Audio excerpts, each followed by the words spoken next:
Yeah. Sit. You sit.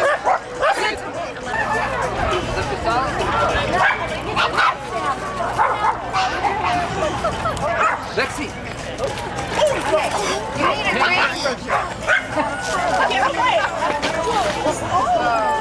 I'm sorry. Yeah. Sit. Well, you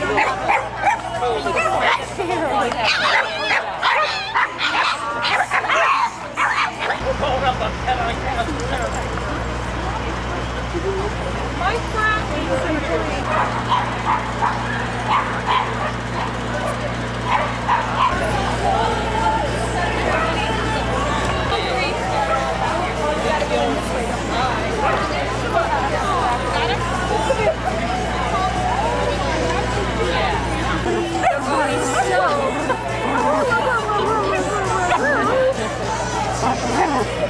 Oh my gosh, such a cute dog. Nice.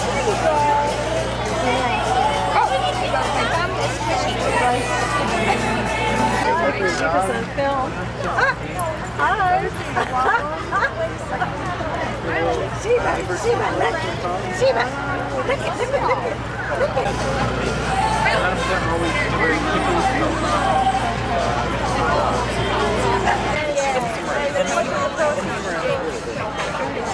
Good boy. Sebastian, sit. Hey, Sebastian. Sit. Sit, Cody. Cody, sit. Down. Sebastian, over. Sebastian, over. Sebastian, over. Sebastian, over. Sebastian, over. Oh,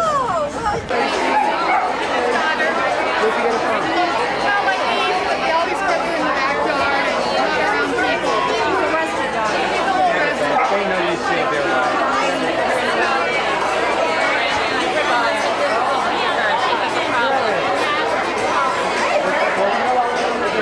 So what's your problem? When you touch problem? got her tail, so we're going to go in there. Find out if it's interesting. This is considered free. Some way you might want to do it at night, so none of your neighbors can see it. That's how I have to put my dog.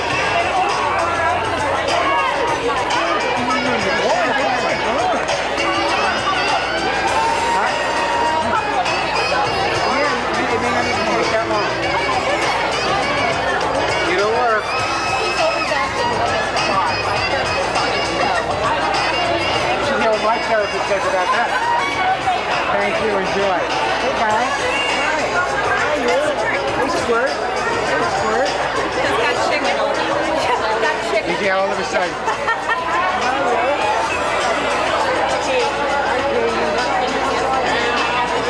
I'm liking it. You know, you got a cute butt, but the other side's cute too, you know. Yeah. I actually trained these dogs in the town of Rottweil in East Germany when it was illegal to be there. Oh my God. I didn't get that, did you? I did some training. They're great dogs. She's so sweet with people.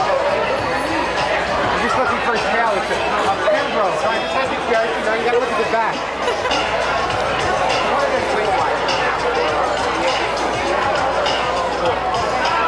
She was married to the prince.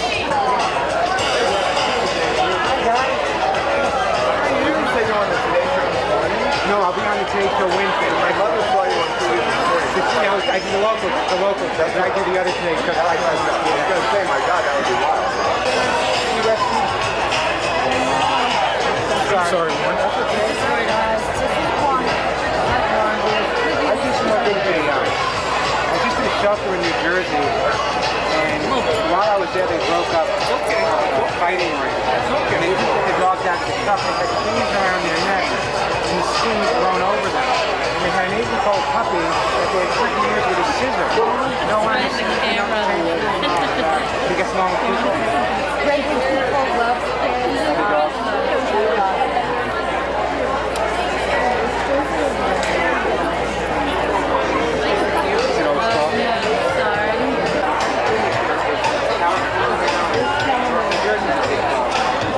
Get a bigger dog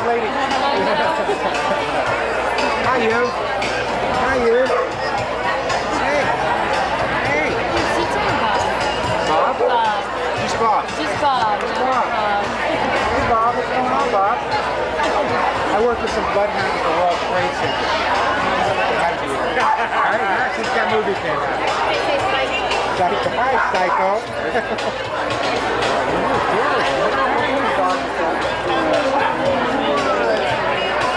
People ask me, do I enjoy it? I love these guys. Looks like they chase smart cars. Jeez. Chase your tail at 100 miles an hour. Does he have problems? Oh, yeah. We try to get to as many as... It's really bad. He does. Really? What's it?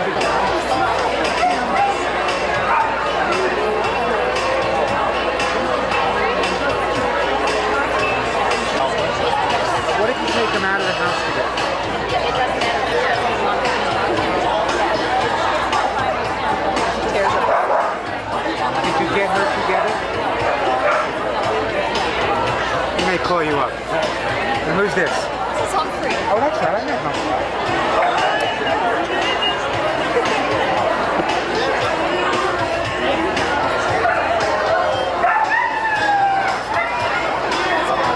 I wonder what I smell like to the other dogs now. You know, it's like, That's interesting.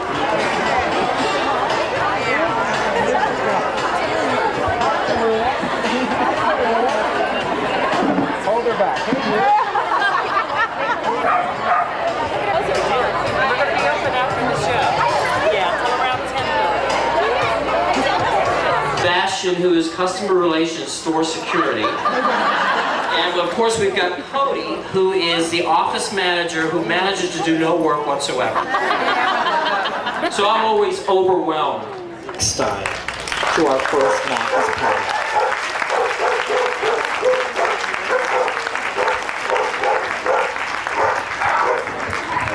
I turn my mic on here. If it doesn't pee, I'm not good with it, I'm telling you. Electronic stuff.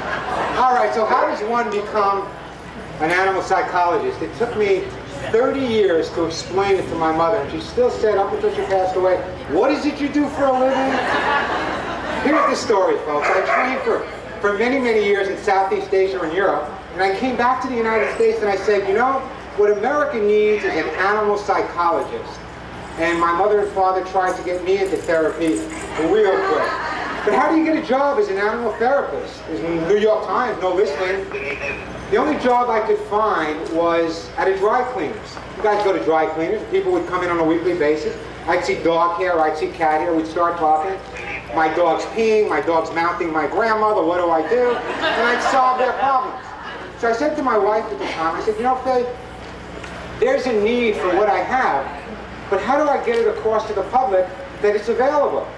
Well, I knew I had to grab their attention. You guys familiar with penny savers? Any New Yorkers here? Here's a place on, yeah, you can tell them they're the ones that are assertive. There's a place on Long Island called the Five Towns. It's a very affluent Jewish area. So I took an ad out in the penny saver, and it said, we'll teach your dog Yiddish for $15. I have that ad to this day on my desk. Well, that's not funny. What's funny is people call. And I would go to their homes and I would resolve their problems. They had a dog or a cat or a bird or a snake or a goat. And that's really how it started. And 30 years later, here I am. I did do a lot of studying in Europe. Look at the typical American family. The husband comes home, it's Sunday, NFL time, says to the dog, hey, you know what, bud, let's hop on the couch, have a beer, and watch TV. People really misunderstand their dog's behavior. Let me give you an example. What does it mean when dogs do certain things? For example, if you go to a park and your dog's sniffing, how can I put this politely? Sniffing the butt of another dog, you're all disgusted. But from the dog's point of view, that's the internet. He's surfing the web. Everything he needs is right there. Everything. A lot of information. You don't have to follow in his footsteps, but everything is right there. It's so true. Why do dogs give you the paw? Everyone thinks they want to shake your hand. Now, I love dogs, and when my dog wants to tell me he loves me, he gives me a hug and a kiss, but shaking hands is a human thing. So I can go to homes all across America, the dog's peeing on the floor, chewing the couch, running out the door, but every dog in America knows how to shake hands. You know why it's so easy to teach a dog to shake hands? From a dog's point of view, that means I'm in charge. If you've ever noticed a group of dogs, the more dominant dog will always take his paw and throw it over the back of the other dogs. So your dog's saying, hey, I'm the boss, and you're going, what a good boy you are! It's so true. The other thing is, now, I have a national radio show. For unknown reason, we have every market in America but Phoenix. I don't get why we're not in Phoenix. But I've been keeping a list. Thank you. I did teach you to talk Yiddish, see that? One of the biggest problems I have is people describing their dogs. Housebreaking is the first thing people come across, okay? Now, I grew up from New York. You know, in New York, it's like, you know, the dog did, but let me tell you what you people do when you write me letters and call me. I kept a list of the names you people used to describe your dog's accidents. Bear with me for a second. Hey, Warren, my dog did number 1 and number 2. Hey, Warren, my dog did number 3. I'm still trying to figure that out. My dog left a Tootsie Roll in the living room, a little cigar in the kitchen, and a Baby Ruth in the den. My dog refuses to do his business. What is he, an accountant? How many Midwest people we have here? You have a whole new terminology. If you take your dog out to poop in the cold weather, you guys call it little steamers. That's what you guys call it. My dog left me a present. That's the woman I want to marry. She's real easy to please. Thank you. Thank you. That's okay. That's okay. Oh, she's gonna be on. That's okay. Let him bark. Let him bark. By the way, ma'am, dogs take on the personality of the people they live with. Someone sent me this. How many dogs does it take to change a light bulb? Have any of you seen this? Let me go by 3. Golden Retriever. The sun is shining. Any Border Collies here? No, you got a Border Collie. Here's what Border. Just one, and while I'm at it, I'll change any wiring that's not up to code. Rottweiler. Go ahead, make me. Labrador Retriever. Oh, please let me do it. Cocker Spaniel. I saw a cocker here. Why change it? I can still pee on the carpet in the dark. And a Greyhound. If it isn't moving, who cares? All right. So, now I got one more thing and I'm going to take some questions. I keep these notes, and these all come from you people. You write me this stuff. How do you know if you're a dog person? If you have a kiddie wading pool in your backyard and no kids, good indication. You can't see out the passenger side of the window because there's nose prints on it.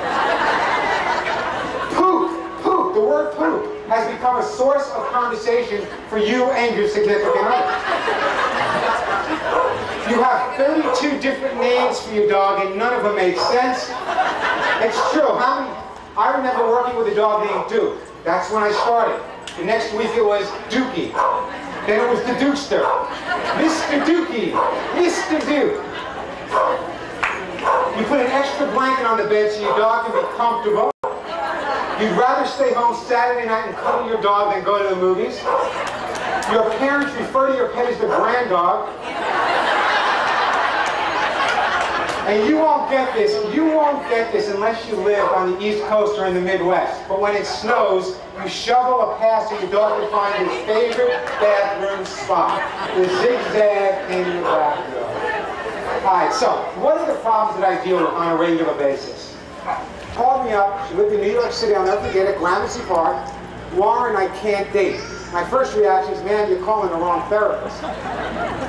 She had gone through a divorce. Her husband hated the dog because she had the dog before they were married. And any man that came to the house after she started dating again, the dog would bite, become aggressive towards. The important thing is of men speaking, different men dropping the dog's name in. I hired homeless people on the streets of New York that lived in her area. She walked the dog, the homeless men would know her dog's name. I would be her date, biscuits and rawhide bones. And it took 6 months, but the dog came around and the woman remarried. So it did make a big difference. He answered the door in a bathrobe that I wouldn't wear if I was a hermit in Montana. His response to me is, Warren, my dog closes his eyes before he mounts my leg. All I'm thinking is talk about no respect, huh? David Letterman's two dogs, Bob and Stanley, before they passed away. If his dog Bob had a space between his teeth, he would be doing the show because the dog is funnier than Dave's ever been. I was talking to some people back there before with Norwich Terriers. Willie Conlon was a client of mine. Working with a Norwich Terrier test was like working with Sybil. The dog had multiple personalities. Lily has multiple personalities. Well, she practices so many different personalities on a regular basis. People need to understand that there's no such thing as the perfect dog. Just like there's no such thing as the perfect person. The only thing that's perfect is when you put batteries in. I like my dog to have mistakes. I like my dog to say, hey, yo, you talking to me? I like that. I think it's good for the dog. I think it's important for your dog to argue with you. I think it's important for you to negotiate with your dog. And you know, people call me up and say, you know, my dog listens all the time, but. I'm looking at the dog over there, that cute cocker spaniel. He looks just like you. He does, I'm telling you. And you're not, he'll laugh until that dog doesn't look far away from you. You take on the personalities of that family. All joking aside, there are a lot of things we're going to resolve here tonight are behavioral problems that you're not going to get the answers anywhere else. How did I do this? It's 30 years, 40,000 different animals, and that's how I've come up with my ways of resolving problems. Let me give you a quick thing. I was talking to Vince and Tony before about this. I had a woman call me up on the radio show and say, Warren, I can't stand it. My cat will not leave me alone when I'm on the telephone. How many people have cats? Any cat people here? Whenever I'm on the telephone, the cat just drives me crazy, scratches me, jumps on top of me. And I spoke to my vet, I spoke to animal behaviors, and they said, there's nothing you can do, put the cat away. Well, think about it from my perspective. You're home by yourself. There's nobody else in the house. Who do you think your cat thinks you're talking to? Does a cat know from a telephone? These are the things that's why I never sleep when I look this way.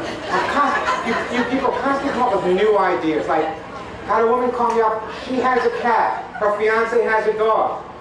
If I can't get the cat and dog to get along, they can't get married. No pressure on me, right?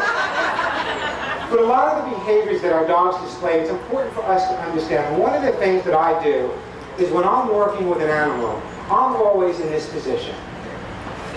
This is where I am. When I come home at night, my first 15 minutes are in this position with my dog, just talking to him, making him feel as comfortable as he possibly can. How many people here have a housebreaking problem? Oh, sure, 3 people. No one, your dogs never pee on this side, right? Let me show you, I want to show you something, okay? I'm looking for something to simulate dog pee. Oh, here, we'll use my breath mints. Let's say the dog has an accident right there. What do you guys do?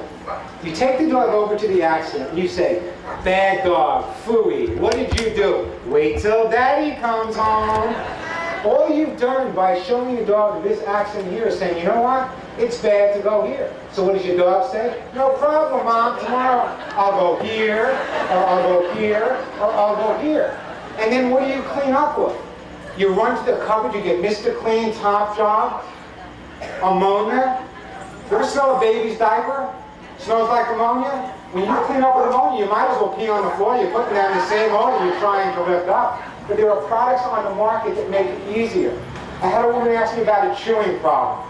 There's only 4 reasons why dogs chew. A, they're bored. B, they're teething. Did I say 4 reasons, A, B? C, I always do that. C, they're not getting enough exercise, or they're young puppies and they're teething. So when you have a young puppy that's starting to chew, what do you guys do? You give the dog maybe an old shoe to chew on. Boy, this is the big mistake. Your dog, let's say your dog is chewing on shoes. So your dog comes running out with your brand new Gucci's, okay? Now you're angry, right? So you take away the Gucci and you give the dog a bone of his own and say, here, this is for you. What did you just tell the dog? Anytime you want a new toy, just grab a Gucci. You just rewarded your dog for doing it. Those are the mistakes. Yeah, I was a dog in my last life, or a cat. It doesn't make any difference. Cats kind of take a message and get back to you a little later than that. But cats are just as smart as dogs are. They really are. In fact, I think they're smarter. I think they convince the public that they can't be trained, so we get off their cases. I'm just looking at all this stuff. Could you get a group of kids? And look, the poodle always has to show up, right? By the way, the standard poodles, smartest dogs, the smartest of all the breeds. And let me tell you how I know this. When I was studying at the University of Frankfurt, the poodle went to the wall, stopped, walked around, and took the food.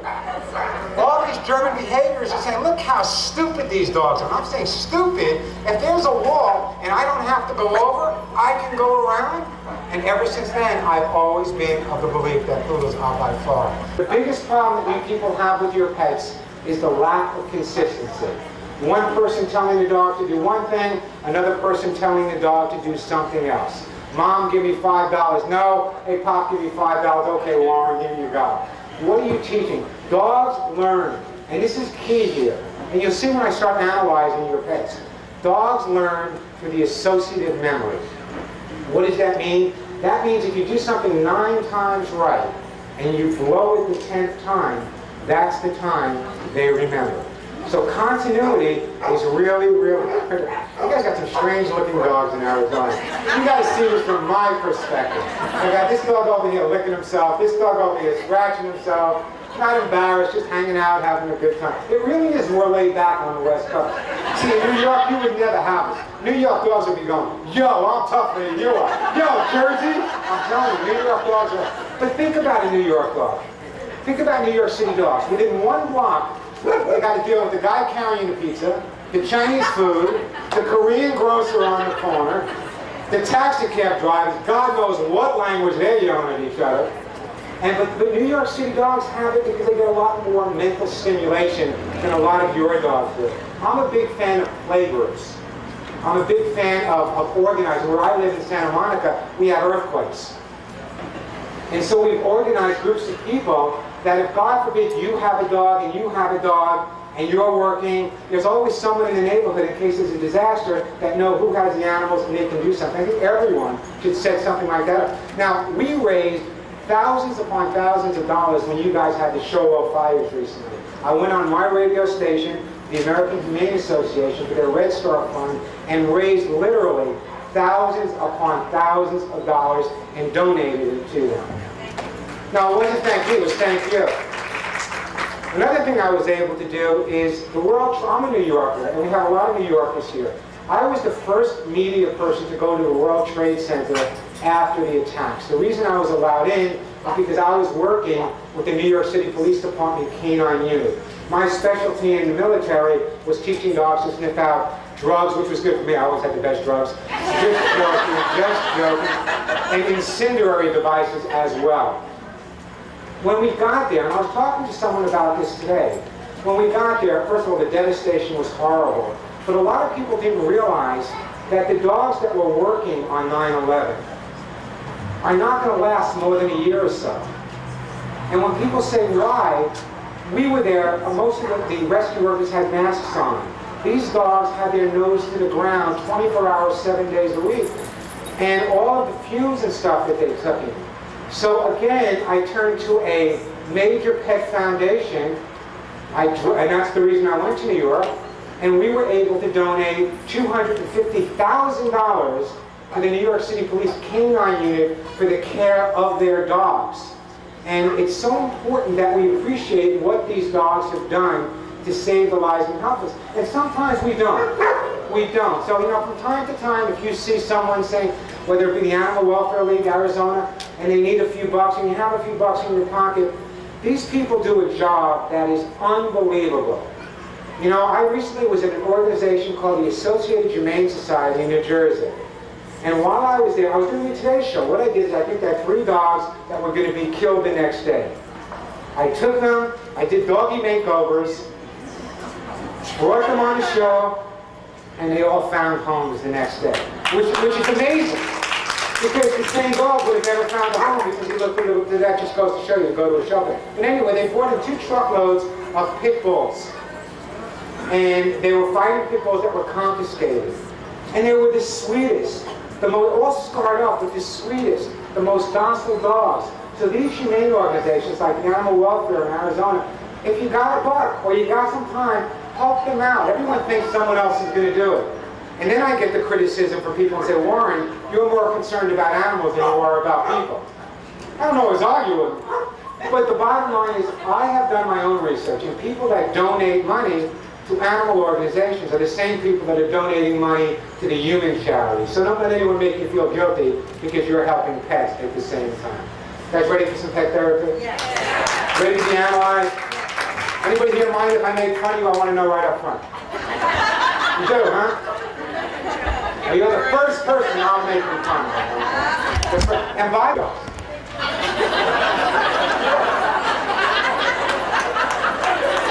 See, I don't. I do everything else. I feel like my dog's looking at me like, so? Some people think because it's critical that they've ever been caught in an intimate moment by their pet. Now, it's like the dog's holding up a 3.2, 5.6, a 10. What do I do? My dog watches me. Close the door. Okay, we're ready to bring some people out, right? Who's out? Who's coming up first? We have that. You know what? Let's start out with the Rottweiler. Where's that Rottweiler? Lexi. Is Lexi here? You guys are making me sweat. That's not fair. I came here to Arizona. Everyone said, "Oh, your allergies won't bother you." I haven't stopped sniffling and sneezing since I got here. How many people are afraid of Rottweilers? You know what? You're all a bunch of Archie bunkers. You really are.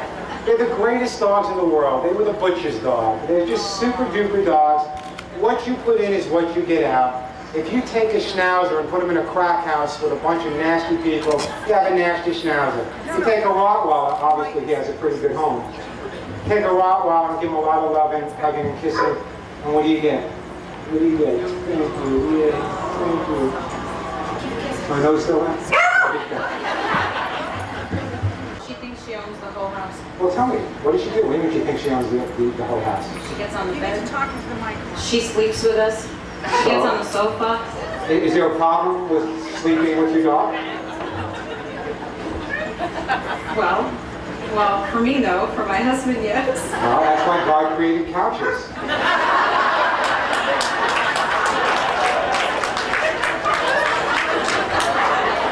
Bigger bed. I understand. So in other words, when you say she thinks she owns the house, what else is she doing? I'll get to the bed problem. I'll resolve it. Your sex life will be fine by the time I'm done. Actually, she's a wonderful dog. I can't complain. She's a wonderful dog. So why are you here? Because she sleeps in bed with you? That's your big problem? I got dogs out here that are peeing on people's carpeting, chewing their Chippendale chairs, and you got a dog in bed. Yes. So you want to get the dog out of it? I want to get my dog out of it. Okay, I'm going to tell you how to do that. I want you to go out and buy the dog a bed of her own. She chews them Her up. own. I just did check this out. She chews them up. That's okay. What I want you to do is around the outside of her bed, where she chews, I want you to scotch tape a couple of balloons. You're looking at me like I'm crazy. No, because she starts playing with them. That's okay, but when they're taped and she goes to grab them, they're going to break. Right. And what do you think she's going to do? She's going to get a little nervous, right? But more importantly, the whole concept is by getting her a bed of her own and taking that bed and putting that bed on your bed and letting her get comfortable sleeping on her own bed, on your bed, and gradually moving that bed more and more off. Eventually, she'll be so comfortable in her own bed that she won't need your bed anymore. I'm going to have a lot of people with the same problem. That's what I do. Get a bed for the dog, put it on your bed, gradually move it to the edge, put it down, and this way the dog will go to her own bed. I just saved your life. Smile. It's saved. It's saved. I feel like I'm doing 10. I feel like a gospel person. I know what the problem?